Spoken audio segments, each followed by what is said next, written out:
ये जो उन्होंने घर में 4x4 के कमरे में बैठ करके कह दिया कि 28 मई को उद्घाटन, किससे पूछा था भाई? तुम्हारे चाचा का पार्लियामेंट? इस देश में हम नहीं रहते और राजनीतिक पार्टियां नहीं है और विपक्षी इस देश में महिलाओं को हजारों साल तक सम्मान नहीं मिला, दलितों को सम्मान नहीं मिला, पिछड़ों को सम्मान नहीं मिला। द्रौपदी मुर्मू जी वो महिला भी हैं और उसके ऊपर से फिर वो शेड्यूल ट्राइब कम्युनिटी से आती हैं। उनके हाथों से क्या नाम उसका संसद भवन का उद्घाटन होना चाहिए। लेकिन जब सुप्रीम कोर्ट का कोई डिसीजन आएगा, सुप्रीम कोर्ट कोई डिसीजन सुनाएगा, हालांकि मुझे पता है सुप्रीम कोर्ट का भी डिसीजन क्या आएगा, वो आपको भी पता है और मुझे भी पता है। होना वही है जो चाचा चाहेंगे, होना वही है देश के अंदर जो चाचा चाहेंगे, नरेंद्र दामोदर दास मोदी चाहेंगे। सुप्रीम कोर्ट की अगर विश्वसनीयता गिरी है तो सुप्रीम कोर्ट उसके लिए खुद जिम्मेदार है, माननीय सुप्रीम कोर्ट खुद जिम्मेदार है। मैं अपनी बता रहा हूँ, मैं इस देश का एक जिम्मेदार नागरिक होने के नाते ये कह रहा हूँ पूरी जिम्मेदारी के साथ में, मैंने बीजेपी को ना आज तक वोट दिया और ना जीवन में दूंगा, नोटा पे दे दूंगा लेकिन इनको नहीं दूंगा। इस काम से ये स्पष्ट है कि वो हिटलर साई जो उनके मन मस्तिष्क में है, वो एक महिला विरोधी हैं, दलित विरोधी हैं, पिछड़ा विरोधी हैं, मुस्लिम विरोधी हैं। और इस देश की राष्ट्रपति चूंकि महिला है और महिला भी शेड्यूल ट्राइब है, जिसको राष्ट्रपति बनने से पहले जिसका शुद्धिकरण किया गया हो, गद्दी पर बैठने से पहले, कुर्सी पर बैठने से पहले, उस महिला के हाथों से ब्राह्मणी संस्था परंपरा के अनुसार, उस महिला के हाथों से क्या नाम है सनातनी परंपराओं के अनुसार, तो कहीं ना कहीं इस देश में पिरले आ जाएगी। इस देश का जो ब्राह्मणवाद है वो अपने आप को कैसे माफ करवा पाएगा कि आपने एक शूद्र महिला के हाथ, महिला और वो भी शूद्र समाज की, कि उसके हाथों से पार्लियामेंट का जो है वो उद्घाटन कर दिया। तो ये सरकार पूर्णतः महिला विरोधी है, दलित विरोधी है। और ये जो डिसीजन है कि 28 मई को नए पार्लियामेंट का उद्घाटन जो है वो प्रधानमंत्री जी खुद अपने हाथों से कर रहे हैं, तो अपने मुंह मिट्टी मियाँ बनने वाली बात है। तो वो खुद 9 साल का उनका इतिहास इसी प्रकार का रहा है, अपने अपने बड़े बड़े होर्डिंग लगाना, पोस्टर लगाना, प्रचार करना, चीज़ों को बड़ा चला करके पेश करना, तो ये उनकी आदत में शुमार है, इसमें कोई बड़ी बात नहीं है। और दो ही सवाल फिर मैं रिपीट करता हूँ, वही बात रिपीट करता हूँ कि वो महिला विरोधी हैं, दलित विरोधी हैं, पिछड़ा विरोधी हैं, मुस्लिम विरोधी हैं। और यही कारण है कि चाहे तो आज वर्तमान में नई पार्लियामेंट का उद्घाटन करने का मामला हो तो उसमें द्रौपदी मुर्मू को दूर किया गया है। पिछले दिनों इनसे पहले जो राष्ट्रपति थे रामनाथ कोविंद साहब, उनको राम मंदिर के भूमि पूजन से दूर किया गया क्योंकि वो भी दलित और शूद्र थे। तो ये स्पष्ट है और ये इस देश के लोगों को समझना चाहिए। ये 28 तारीख की निश्चित क्यों नहीं? 28 तारीख निश्चित इसलिए, वो आप सबको पता है कि वीर सावरकर जो इनके वीर हैं, उनका क्या नाम है जन्मदिन है। और वो इस देश में जब हिंदू राष्ट्र बनाने की बात चल रही है तो इनके लिए तो हिंदू राष्ट्र में उससे बड़ा देवता कोई है नहीं, वीर सावरकर से बड़ा देवता कोई नहीं है। कभी उसको ये बुलबुल पर उड़ा देते हैं, कभी कुछ कर देते हैं। अब ऐसे माफ़ी मांगने वाले लोग, अंग्रेजों को चिट्ठी लिखने वाले लोग, अंग्रेजों की पेंशन पर पलने वाले लोग, अगर इस उनके जन्मदिन पर लोकतंत्र के मंदिर का उद्घाटन होगा तो आप समझ लीजिए सरकार कितनी निर्लज है।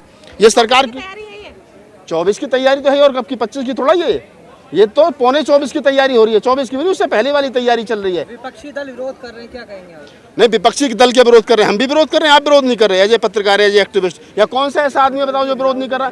हर वो आदमी बुद्धिमान जो थोड़ा बहुत भारत की राजनीति को समझता है, भारत के जातिवादी चेहरे को समझता है, भारत की मनुवादी सिस्टम को समझता है, भारत के ब्राह्मणवादी सिस्टम को समझता है, भारत के अंदर जो जाति के आधार पर शोषण अत्याचार होता है उसको समझता है, वो तमाम लोग इस बात का विरोध करेंगे जो समता प्रेमी है, जो बंधुता में प्रेम रखते हैं, जो संविधान के आर्टिकल, जो संविधान के preamble we the people of India में विश्वास रखते हैं, वो तमाम लोग इसका विश्वास करेंगे, विरोध करेंगे और करना भी चाहिए क्योंकि हमारा फंडामेंटल राइट्स है। जो देश के अंदर गलत होगा तो हम नहीं बोलेंगे तो फिर कौन बोलेगा भाई? हम बोलेंगे। रामगोपाल यादव ने और आचार्य प्रमोद कृष्णम ने दोनों ने समर्थन किया है प्रधानमंत्री के।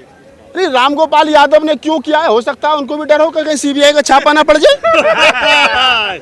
प्रमोद आचार्य कांग्रेस के, जितना मैं समझता हूँ, हो सकता है उनको भी पता हो, उनके भी कहीं किसी मठ में 10, 20, 50, 100 करोड़, और हो सकता है अभी तो नया मामला चल रहा है 2000 के नहीं, अभी तो नया मामला और है, अभी तो नया मामला है कि 2000 के नोट भी तो बदलवाने, जो 2000 के नोट है वो भी तो बदलवाने, तो वो भी प्रधानमंत्री से दुश्मनी करके तो बदले नहीं जाएंगे। हिसाब से ओम बिरला को करना चाहिए। नहीं, ओबीसी कह रहे हैं कि ओम बिरला को करना चाहिए, तो वो तो ओम बिरला तो लोकसभा के अध्यक्ष हैं, फिर राज्यसभा के अध्यक्ष, जो राज्यसभा उसका भी अध्यक्ष होना चाहिए जो उपराष्ट्रपति होता है। ये कहना कि ओम बिरला को करना चाहिए या उपराष्ट्रपति को करना चाहिए क्योंकि वो क्या बड़े सदन के अध्यक्ष होते हैं, उपराष्ट्रपति जो होते हैं, तो ये कहीं ना कहीं बेईमानी। और हम ये कह रहे हैं कि इस देश में महिलाओं को हजारों साल तक सम्मान नहीं मिला, दलितों को सम्मान नहीं मिला, पिछड़ों को सम्मान नहीं मिला। तो जिन लोगों को हजारों साल तक हाशिए पर रखा गया, पानी पीने नहीं दिया गया, रोड पर चलने नहीं दिया गया, मंदिरों में घुसने नहीं दिया गया, कुओं से पानी खींच करके नहीं पीने दिया गया, जाति सूचक शब्दों का इस्तेमाल करके उनको अपमानित किया गया। और महिलाओं की तो इतनी दुर्दशा रही कि आज भी आपने देखा होगा मनीषा वाल्मीकि हत्याकांड, हाथरस वाला कि किस प्रकार से एक दलित महिला का पहले बलात्कार किया गया, फिर बाद में सरकार की देखरेख में पेट्रोल छिड़क करके उसको जला दिया गया। तो जिस देश के अंदर आधी आबादी महिला को आज भी मनुवादी मानसिकता के लोग इस कदर इस नज़रिए से देखते हो, तो मेरा कहना है कि हमारी देश की जो प्रथम व्यक्ति हैं, प्रथम महिला राष्ट्रपति हैं द्रौपदी मुर्मू जी, वो महिला भी हैं और उसके ऊपर से फिर वो शेड्यूल ट्राइब कम्युनिटी से आती हैं। तो मेरा तो यही है कि भाई उनके हाथों से उसका संसद भवन का उद्घाटन होना चाहिए, जिससे देश का भी गौरव बढ़ेगा और हम एक मैसेज देने में कामयाब हो पाएंगे कि देखो भारत एक ऐसा लोकतांत्रिक देश है कि जहां पर महिलाओं का इतना सम्मान है कि देश के लोकतंत्र के मंदिर का एक महिला के हाथों से उन्होंने उद्घाटन करवाया है। अच्छा, अगर प्रधानमंत्री अगर उद्घाटन कर दें तो परेशानी क्या है जनता को? नहीं, परेशानी कुछ नहीं है। लोकतंत्र में बहुमत की, देखिए मेरी व्यक्तिगत पीड़ा कुछ नहीं है, ना मुझे एमएलए बनना, ना एमपी बनना, ना निगम पार्षद बनना, ना कुछ बनना, मुझे कुछ नहीं बनना। मैं सिर्फ ये कह रहा हूं कि अगर प्रधानमंत्री जी को ये लगता है कि वो सही है, तो लोकतंत्र में जमहूरियत जो है उसमें क्या है कि बहुमत की कीमत है। सर्वदलीय बैठक बुलाइए। आज 19 राजनीतिक दलों ने अगर बहिष्कार कर दिया और ये कह दिया कि हम इसमें हिस्सा नहीं लेंगे, तो आप समझिए ना कहीं विरोधाभास तो है। और लोकतंत्र में सबसे बड़ी बात यह है कि अगर आप लोकतंत्र को सही मायने से चलाना चाहते हो, तो लोकतंत्र में राजनीतिक दल छोटा है या बड़ा, उसकी अपनी वैल्यू है, क्योंकि वो भारत को बेहतर बनाने के लिए काम कर रहा है राजनीतिक रूप से। तो जो लोग ये कह रहे हैं कि भाई प्रधानमंत्री जी अगर कर देंगे तो क्या बुरा हो जाएगा, तो मैं थोड़ी कह रहा हूं कि बुरा हो जाएगा, अच्छा हो जाएगा। लेकिन मेरा सवाल यहाँ एक और खड़ा होता है कि प्रधानमंत्री जी अगर लोकतंत्र को मानते हैं, भारत के संविधान में आस्था रखते हैं, तो उनको चाहिए था कि ये जो उन्होंने घर में 4x4 के कमरे में बैठ करके कह दिया कि 28 मई को उद्घाटन, किससे पूछा था भाई? तुम्हारे चाचा का पार्लियामेंट? इस देश में हम नहीं रहते और राजनीतिक पार्टियां नहीं है और विपक्षी लोग। तो प्रधानमंत्री जी को चाहिए था कि वो देश में सर्वदलीय बैठक बुलाते, वहां कहते कि भाई आपका पार्लियामेंट बनकर के तैयार हो गया, अब ये तय कर लीजिए जाए कि इसका उद्घाटन कब किया जाएगा। तब सब लोग मिलकर के कहते हैं कि इसका उद्घाटन 14 अप्रैल को कर लो, अम्बेडकर जयंती है 6 दिसंबर को कर लो, गांधी जयंती पर कर लो, अरे किसी ऐसे महापुरुष के लिए कर लो जिसने देश के लिए कुछ करा हो। डॉक्टर अम्बेडकर जिसने भारत का संविधान बनाया, जो लोकतंत्र के क्या नाम है भीष्म पितामह कहे जाते हैं, उनको दरकिनार करके और एक ऐसे आदमी के जन्मदिन पर इस देश के लोकतंत्र के मंदिर का उद्घाटन किया जा रहा है जिसको माफी वीर कहा जाता है, तो ये शर्मनाक है, ये नहीं होना चाहिए। संविधान के खिलाफ, इसका मतलब संविधान के खिलाफ है प्रधानमंत्री? तो ये मैं थोड़ी कह रहा हूँ, जब संविधान यहीं जलाया गया तो जब कहाँ थे तुम सब लोग?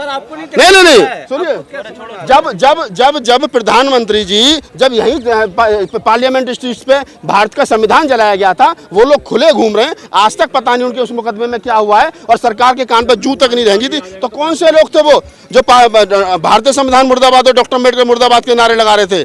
तो ये सोचने वाली बात है ना कि जिस आज़ादी के 75 साल तक जिस हम रास्ते पर चलकर, जिस क्या नाम है संविधान के पर चल करके हम लोग यहाँ तक पहुँचे हैं कि भारत एक बेहतर देश बन पाया है, और हम उसी संविधान को कुचल करके जो आगे बढ़ने की बात करें, तो सरकार जिम्मेदार है, सरकार के सिस्टम में बैठे हुए लोग जिम्मेदार हैं, और सरकार के जो इशारे पर जो इस देश में हिंदू राष्ट्र का जो सपना देख रहे हैं लोग, पाले बैठे कि हम इसको हिंदू राष्ट्र बनाएंगे। हालांकि मैं तो कहता हूँ पहले गाँव हिंदू राष्ट्र बना लो, उसके बाद बैठ के बात कर लेंगे बेटा बनेगा नहीं बनेगा। तो ये जो लोग हैं, ये अनपढ़ और कुपढ़ लोगों की टीम घूम रही है देश के अंदर, ये जो कोई ये दल और वो दल और ऐसा दल और वैसा दल, पता नहीं कौन से दल हैं, ये सारे दल जो है कहीं ना कहीं भारतीय संविधान विरोधी हैं। ये मनुस्मृति को लागू करके इस देश के अंदर SC ST OBC माइनॉरिटी, इस देश की आधी आबादी महिला को गुलाम बना करके रखना चाहते हैं। उनको बिल्कुल हजम नहीं होता है कि इस देश की महिलाएं इस कदर कैसे मजबूत हो गई, जिनको पैर की जूती समझा जाता था कि वो आज भारत में का गोल्ड मेडल जीत करके अपने अधिकार के लिए लड़ रही है। वो कैसे इस देश का शेड्यूल कास्ट इतना मजबूत हो गया कि वो आज टॉप कर गया। अभी देखो कल परसों हम एक शेड्यूल कास्ट की लड़की ने IAS टॉप किया है।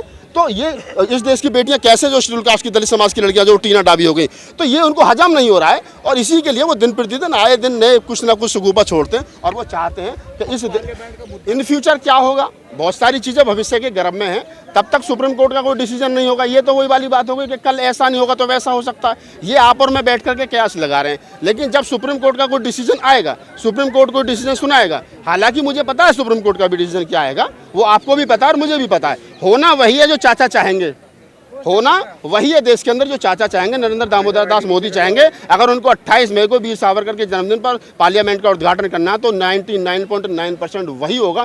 0.1% में इसलिए नहीं कहता, कोई 6-7 दिन हो सकता, मैं नहीं रहूँ कैंडर सुनने के लिए, हो सकता आप सवाल पूछने के लिए ना रहो।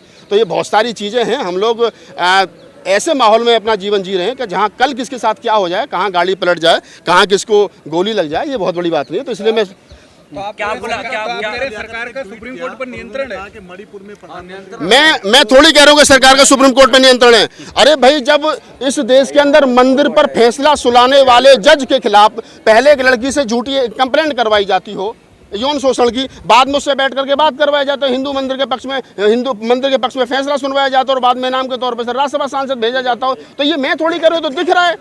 ये तो सरकार के इशारे पे सारा कुछ हो रहा है, मेरे और तुम्हारे कहने से थोड़ी हो रहा है। सुप्रीम कोर्ट की अगर विश्वसनीयता गिरी है तो सुप्रीम कोर्ट उसके लिए खुद जिम्मेदार है, माननीय सुप्रीम कोर्ट खुद जिम्मेदार है। कि सरकार यह भी दिखाने की कोशिश कर रही है कि जो सर्वोच्च पद है वो पीएमओ के अंडर काम करता है। मैं थोड़ी कह रहा हूँ, अच्छा मेरी नहीं, बिल्कुल मुझे अकेले को नहीं लगता है। जो इस देश के अंदर लोकतांत्रिक ढांचे को समझता है, जो आदमी, जो व्यक्ति थोड़ी बहुत समझ रखता है, जो आदमी ये समझता है कि ये जो सिस्टम चल रहा है, वो प्रत्येक व्यक्ति समझता है कि ये सब कुछ सरकार के इशारे पर हो रहा है। और अगर सरकार के इशारे पर नहीं होता तो मैं यहाँ खड़े होकर के बोल रहा हूँ जंतर मंतर पर पूरी जिम्मेदारी के साथ में, आप लिख लीजिए, ये जो बेटियां यहाँ बैठी हैं ना, गोल्ड मेडलिस्ट हैं, मजबूत परिवार से आती हैं, मजबूत जातियों से आती हैं, पैसे वाली हैं, सब कुछ है, इनको अपने यौन शोषण पर FIR कराने के लिए सुप्रीम कोर्ट का दरवाजा खटखटाना पड़ा। और जिस आदमी के खिलाफ मुकदमा दर्ज हुआ है वो हंस हंस करके टीवी चैनलों पर बैठ करके इंटरव्यू दे रहा है और एंकर ऐसे पूछ रहे जैसे इनके जीजा जी लगते हुए, ठीक है ना। तो आप इस चीज को समझिए, यही काम अगर किसी गरीब ने, मजदूर ने कर दिया होता तो अब तक तो भाई साहब ट्रैक्टर चल गया होता, बाबा का बुलडोजर चल गया होता और मुंह से ही गोली चल गई होती। तो सिस्टम सरकार के अकॉर्डिंग काम कर रहा है, ये नो डाउट। नागपाल जी, आप ही ऐसी सरकारों को पूर्ण बहुमत से लाए थे ना, अब भाई साहब मैं अपनी बता रहा हूँ, जनता नहीं, मैं अपनी बता रहा हूँ। मैं इस देश का एक जिम्मेदार नागरिक होने के नाते ये कह रहा हूँ पूरी जिम्मेदारी के साथ में, मैंने बीजेपी को ना आज तक वोट दिया और ना जीवन में दूंगा, नोटा पे दे दूंगा लेकिन इनको नहीं दूंगा। बीजेपी विरोधी है क्या? बीजेपी विरोधी थोड़ा ही है, बीजेपी हमारे विरोधी है भाई। हम बीजेपी विरोधी, तो जब बीजेपी हमारे कान पे थप्पड़ मारी तो हम उसे दूध पिलाएंगे। बताओ ना रोहित वेमुला कब हुआ, बताओ ना क्या नाम है, कितने कांड हुए, कब हुए? चाचा की सरकार में तो हुई है ना। तो आप, मैं थोड़ी करूँ, आप 9 साल का 2024 का गेम सेट किया गया है, विपक्ष को 2-3 राज्य दे दिया जाता है। देखिए, ये एक दूसरे के ऊपर आरोप लगाने वाली बात है, वो वाली बात नहीं कि भाई तुम्हारा कुत्ता कुत्ता, हमारा कुत्ता टॉमी, तो ये वो वाली बात है, कुछ और इसमें ज़्यादा फर्क नहीं है। तुमने भी तो क्या नाम है गुड़ से खाई थी, अगर हम चटनी से खा रहे हैं तो कौन सी दिक्कत हो गई? ये क्या है कि जब इस प्रकार की आप बातें कहोगे तो आपको पिछला इतिहास जो वो निकाल करके दिखा दिया जाएगा। आपने भी तो ऐसा करा, मतलब अगर वो घटिया थे तभी तो आपको लेकर के आए थे भाई, अगर वो खराब थे कांग्रेस वाले तो इसलिए आपको लेकर के आए थे, इसलिए थोड़ी आपको